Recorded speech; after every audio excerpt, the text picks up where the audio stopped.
महाराष्ट्राच्या दिव्य ज्योती ओवाळू त्यांची आरती, महाराष्ट्राच्या दिव्य ज्योती ओवाळू त्यांची आरती. नमन माझे सावित्रीस, आज आहे त्यांची जयंती.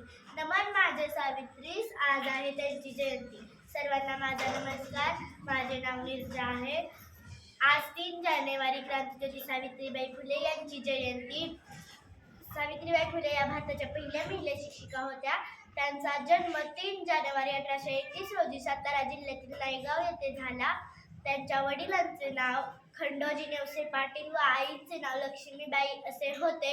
त्यांचा विवाह 9व्या वर्षी एका थोर समाजसुधारक ज्योतिबा फुले यांच्याशी झाला. ज्योतिबा फुले व सावित्रीबाईंनी पुण्याच्या बुधवार पेठेत पहिली मुलींची शाळा काढली आणि स्त्री शिक्षणाचा पाया रचला. सावित्रीबाईंनी समाजातील वाईट प्रथांचा विरोध केला आणि गरीब, अनाथ व विधवांना आधार दिला. दुर्दैवाने 10 मार्च 1897 रोजी सावित्रीबाईंचे निधन झाले. त्यांचे कार्य आपल्याला नेहमी प्रेरणा देत राहील. अशा या ज्ञानज्योतीस माझे कोटी कोटी प्रणाम. जय हिंद, जय भारत.